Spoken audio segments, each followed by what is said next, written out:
હવે મોડું થશે નહીં. બોલો વલ્લભાત. વ્રજનું નામ આવે ને એટલે ભૂલી જાઉં કે હું ક્યાં બેઠી છું. મધુરાષ્ટક વેણુ મધુરો.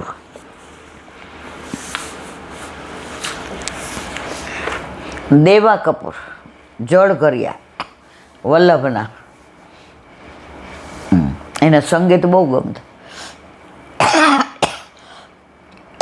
પણ વલ્લભની આજ્ઞા વિના ક્યાંય જતા નહીં. હવે આગળ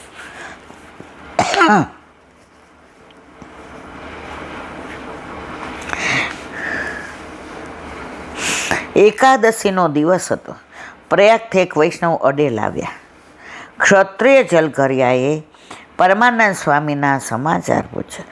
વૈષ્ણવે કહ્યું, રોજ રાત્રે સમાજ થાય, બધા ભેગા થઈને જે કીર્તન કરે ને, મહાપ્રભુજીની એની વધાઈ હોય ને ત્યારે નિધિના મંદિરોમાં સમાજ બેસે.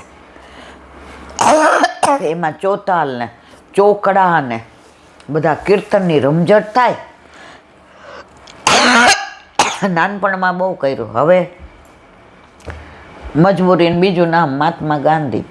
બાકી આપણા માર્ગમાં એક એક ક્ષણનો આનંદ છે. લેતા આવડે તો. રોદડા રો તો કાંઈ કહેવાની જરૂર નથી, પણ એક એક પળનો આનંદ છે. આજે એકાદશી છે. આખી રાત જાગરણ થશે. કપૂર ક્ષત્રિય વિચાર કરે છે કે તેને જવાનો અવસર ક્યારે પ્રાપ્ત થઈ. સેન જોઈ ક્ષત્રિયે વિચારી, શ્રી વલ્લભ પ્રભુ રાત્રે પોઢી જાય ત્યારે હું કીર્તન સાંભળવા જઈશ, જેથી મારો શોખ પણ સંતોષાય અને સેવા પ્રભુની ના છૂટે. રાત પડી. સેવાથી પહોંચી શ્રી મહાપ્રભુજીના શ્રીમુખથી વચનામૃત સાંભળી અડેલથી પ્રયાગ ચાલ્યો. ઘાટ ઉપર નાવ ન મળી. તરવામાં હોશિયાર હતો. નાની સરખી પોતળી પહેરી ધોતી ઉપરણા માથે બાંધ્યા શ્રી યમુનાજીમાં ઉતર્યો. સામે પાર પહોંચ્યો અને પરમાનંદ સ્વામીના કીર્તન સાંભળવા બેઠો. કોણ? સેન જોઈ એટલે કે જલઘરિયો. કોણ? દેવા કપૂર. કીર્તન સાંભળ્યા. પાછલો પોર બાકી રહ્યો એટલે પરમાનંદ સ્વામી સૂઈ ગયા. મર્યાદામાં લોકો 11ના 12 વાગ્યા સુધી જાગરણ કરે. મર્યાદામાં દસમનું એકટાણું, 11નો ઉપવાસ ને 12નું એકટાણું ને એ જે જો જેને જે ગમે તે કરે. ભક્તિ કરે છે અગત્યનો. કોણ શું કરે એવું નહીં. આપણામાં એકાદશી એટલે ખાલી એકાદશી. અત્રે ટીકા થઈ પરમાનંદ સ્વામી કેમ સૂઈ ગયા? એમણે રાત્રિના જાગરણનું ફળ કેમ ના લીધું? પણ પરમાનંદ સ્વામી લીલાના જેવ છે, તેમને 11નું ફળ જોઈતું નથી. અમે નાના હતા ને, કાજળી ત્રીજ આવે, કાજળી ત્રીજ તો પંચનાથની સામે સૌરાષ્ટ્રમાંથી બાના દૂરના સગા આવ્યા હતા. એટલે ત્રણેય બેનું ત્યાં રહી. એના કેવડા ત્રીજ એટલે કેવડો ઊંઘવાનો ને એવું બધું. એટલે હું તો સવારે કાંઈક કામ હતું એટલે બાએ કીધું જાતી આવજે ને આ ઠાકોરજીને પ્રસાદ દેતી. એ કે આજ અમારે કેવડા ત્રીજ છે એટલે આમ ને આમ. એટલે મેં તો આમ હું પહેલેથી જ આવી એટલે મેં તો આ પ્રસાદ લેવાનો કે લઈ જાઓ? મને કે ના, લેવાનું નહીં. તો પાછો લઈ આવી. બાકી એ બોતડી અહીંયા પ્રસાદ કાપા. મેં તો એને કેવડા ત્રીજ. એ કે અરો એના ઘરે 8 આમની સેવા છે, મરજાદી છે.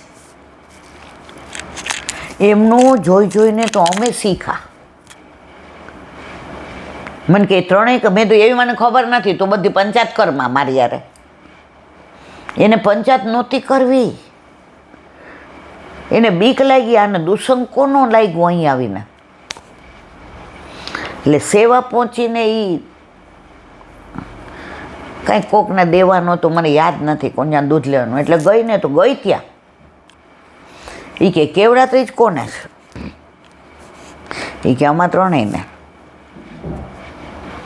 એટલે કે પહેલી વાર કોણ કરે છે? એટલે ઓલી બે કે અમે.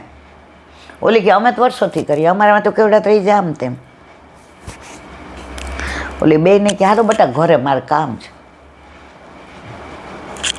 કે તમે પહેલાં ક્યારેય કેવડા ત્રીજ કરી છે? એ કે અમે સાંભળ્યું જ નથી માસી. કે તમારા ઘર ઠાકોરજી બિરાજે છે? કે એટલે તમે તો જાણો છો. એ કે તાર ગળામાં કંઠી જ? એ કે માસી કંઠી વિના શ્વાસ લઈએ તોય ગુરુદેવના દોષમાં પડીએ. આ બધુંય જાણસ. અત્યાર સુધી ત્યાં તમારે ત્યાં કોઈ કેવડા ત્રીજ કરી? એ કે હા એવું તો સાંભળ્યું જ ને. તો કેમ કરવાનું મન થયું? કે આણે એવું કીધું કે કેવડો ઊંઘીને કેવડા ત્રીજ કરીએ ને તો વર હારો મળે.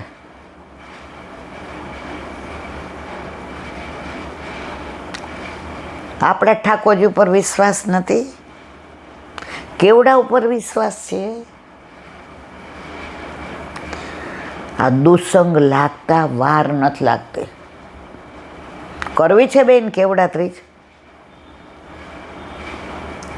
હાલો પ્રસાદ લઈ લો, રોટલી ને દાળ ભાત ને શાક ને. બે મારી બાન ભેટીને રોય, માસી સારું થયું તમે ભટકવા ન દીધા. એટલે જ વલ્લભે કીધું દુસંગથી દૂર રહેવું. અત્યારે આ બધું કેમ ફાયલું છે? એકલા ભણે એટલે આવા દુસંગ લાગતા વાર નથી લાગતા. અત્યારે તો બીજા દુસંગો લાગે છે. મારે અહીં વર્ણન નથી કરવું. કળિયુગમાં ન લાગવાના એ બધાય દુસંગો લાગે છે.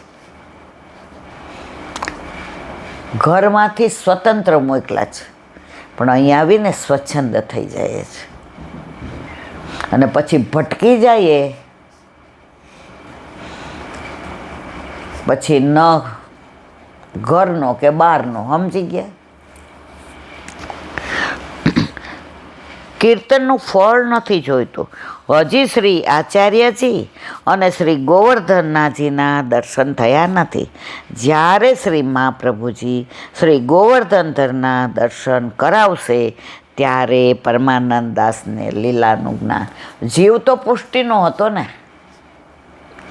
હજી ભલે બ્રહ્મ સંબંધ દર્શન નથી થયા, પણ જીવ કોનો હતો? એટલે હોઈ ગયા કે આપણે કાંઈ ફળ, પુષ્ટિમાં ફળની જરૂર જ નથી. સેવા એ જ ફળ અને સેવા એ જ સાધન. ગોરજા સમોરાઈને યાદ રાખવાનું. શ્રી આચાર્યજીના પુષ્ટિમાંગનો સિદ્ધાંત છે કે ભગવદીયનો સંગ થાય ત્યારે ઠાકોરજી કૃપા કરે. માટે શ્રી આચાર્યજીએ પરમાનંદ સ્વામી ઉપર કૃપા કરવા પોતાના કૃપાપાત્ર ભગવદીય ક્ષત્રિય કપોર જલઘર્યા સેન જોઈને મોકલા. આજે જ્યાં રીમા આવી હતી ને તો એ વાત કરતી હતી. એ કે મારી એક બેનપણી છે ને એ બ્રાહ્મણ, પછી એણે લગ્ન કર્યા જૈનમાં,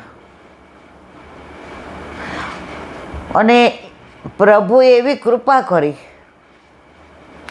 2 વર્ષ પહેલાં બ્રહ્મ સંબંધ લીધો છોકરીએ. હવે કે મારે ઠાકોરજી પુષ્ટ કરાવે. જુઓ,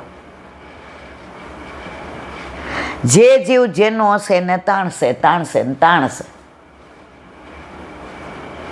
તમે કેવા હતા? માનતા હતા? નહોતા માનતા? વલ્લભે કૃપા કરીને. હવે વલ્લભ સિવાય ક્યાંય જવું ગમે તમને? જે જીવોનો હોય, જો આને મોકલા ને પરમાનંદ દાસ માટે, આ ક્ષત્રિય કુપોર એવો ભગવદી હતો કે એને ઠાકોરજી એક ક્ષણ પણ છોડતા નહીં. સુરદાસજીએ ગાયું છે, ભક્ત વિરહ કાતર કરુણામય ડોલત પાછે પાછે. કાલે જ આપણે ત્યાં દાખલો આપ્યો હતો. ઠાકોરજી પાછળ પાછળ ડોલે. 84 વૈષ્ણવ વાર્તા 31માં જગન્નાથ જોશીને મારવા રજપૂતે તલવાર કાઢી આ સિદ્ધપુરની વાત. ત્યારે ઠાકોરજીએ પોતે પાછળથી આવી તલવાર સહિત હાથ થંભાવી દે. લે હલાવ તારો હાથ હલાવ. એમાં વાતમાં કાંઈ નહોતું. આરતી કરીને ઓલી માળાજી આમ પધરાવી, જેના હાથમાં આવે ને. તો ઓલો રાજપૂતને એમ કે આપણે તો ઓહો બીજાના હાથમાં, કેમ મને નહીં? સવારે જાતા હતા શૌચ કરીએ, તલવાર કાઢીને મારવા, ઠાકોરજી પકડી લે, લે ચલા હવે તારા હાથ આમ થાય તો ને. ઠાકોરજી ભગવદીઓનું દુઃખ જોઈ શકતા નથી, પણ એ પાછું અલૌકિક હોવું જોઈએ. બાકી કર્મ પ્રમાણે હું એમ કહું, મને કેમ આટલી તકલીફ? પણ બેન, તમે એવા કર્મો કરીને આવ્યા છો ને કે તમને તો ખાટલામાં નાખે તોય ઓછા પડે. પણ આ પ્રભુ ઘરમાં બિરાજે છે ને તો તમને આવા હસતા રમતા ભોગવો આવે છે. આપણા વલ્લભની આપણા ઉપર વિશેષ કૃપા છે. શ્રી ભાગવતમાં વર્ણન છે કે ભગવદીય વૈષ્ણવની સાથે ભગવાન દોરે છે. પરમાનંદાસીને હજી વિયોગ છે, તેથી વિરહના કીર્તન રોજ ગાતા. બોલો વલ્લભાથી. દયારામભાઈના ચંદ્રાવલા, 41મું ચંદ્રાવલું. આપણે ભૈયા પરેની વાતનું અનુસંધાન, જેની સુરતમાં બેઠક છે, સ્ટેશનની સામે જ છે. પહેલાં તો ચોતરાને એવું, અત્યારે તો એટલી સુંદર રળિયામણી. મને લાગે આપણે પ્રસાદ ત્યાં લીધો હતો ને, સત્સંગ એ ત્યાં જ કર્યો હતો. હા,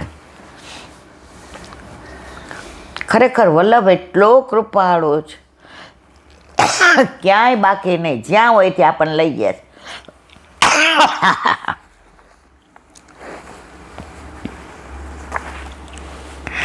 એકવાર તેને જરૂરી કામે સુરત મોકલો, ત્યારે તેણે પરેને કહ્યું કે મારે તો સુરત જવું છે. તારા નાના હાથ પગ, તું મારી સાથે કેમ આવીશ? ત્યારે પરેએ કહ્યું કે થોડુંક ચાલીશ પછી તારે ખભા પર બેસી જઈશ. આ સાંભળી વ્રજવાસી પરેને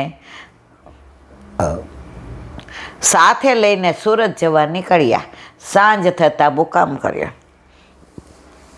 સવારે ઉઠે તો સામે સુરત દેખાણું. પ્રભુ જ્યાં હોય ત્યાં ચિંતા કરવાની જરૂર નથી. પરેને લઈને ગામમાં ગયા. વૈષ્ણવો વિચાર કરે છે, એક દિવસમાં કેવી રીતે આવ્યો હશે? તેઓ એ તુરત એનું કામ કરી દીધી. વ્રજવાસે સીધા 2 માગ્યા. 2 સીધા આપ્યો, મારું ને માર પરેનું. તેઓએ દીધા. રસોઈ કરીને જમીન નીકળ્યા. થોડી વારમાં સાંજ પડી ગઈ. ત્યાં જ મુકામ કર્યો. સવારે ઉઠતા જ વ્રજમાં પહોંચી ગયા. ઠાકોરજી બધી રીતે ક્યાંથી ક્યાં પહોંચાડી દે એનું સામર્થ્ય છે. આપણને વિશ્વાસ હોવો જોઈએ. આપણે એક રૂમ રસોડામાં ભાડે રહેતા હતા. આપણને ખબર હતી કોઈ દી આ બધું? મનમાં એક એમ થાય, એક રૂમ રસોડાનું મકાન ઘરનું થઈ જાય ને તો ભાડું ન ભરવું પડે. આ કોની કૃપા? ચિત્ત તો સિદ્ધને ચિંતા કરે, કૃષ્ણને કરવું હોય તે કરે.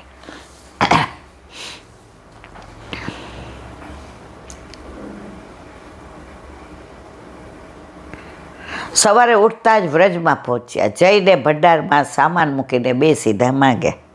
ત્યારે ભંડારે કહ્યું, એલા તને સુરત જવાનું કીધું તો કેમ ના ગયો? એ જમાનામાં 500 વર્ષ પહેલાં સુરત 6 મહિને જઈને ન અવાય. અને આ તો બીજે દી પાછો. પ્રભુ જેનું વિચારે, પુષ્ટિ માર્ગમાં આ બધું આજે પણ બને છે.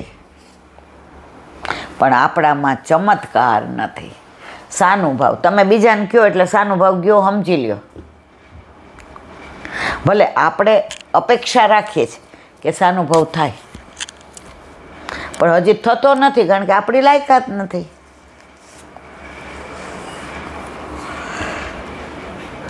ત્યારે તેણે કાગળ બતાવ્યું. આ વસ્તુ શ્રી ગુસાઈજીએ જાણી ત્યારે કહ્યું, આને કોઈ કામ બતાવશો નહીં. 2 સીધા રોજ આપજો. પ્રભુને શ્રમ પડ્યો છે. આવા પ્રભુ છે ભોળાના ભગવાન, કેવળ નિસાધન ભક્ત તેને આધીન પ્રભુ બનવા માટે જ કવિ કહે છે સેવો શ્રી કૃષ્ણ કૃપાળ. 41માં ચંદ્રાવલાનાએ વિરામ આપ્યો. 42મું વાંચીએ પછી એનું અનુસંધાન કાલે. દ્વાદશ ગુણ સંયુક્ત છે, દ્વિજ પંડિત સરખો હોય. પદ્મનામ પદ વિમુખ છે, તો તેથી સ્વપથ ભલેરો હોય. સ્વપચ ભલેરો જેહને કૃષ્ણ શક્તિ, મન કર્મ વચને કરે કૃષ્ણ ભક્તિ. કુળ સહિત શ્રેય પામે તે, વિપ્ર શકે ન કરે સૂચિ દે. સેવો શ્રી કૃષ્ણ કૃપા.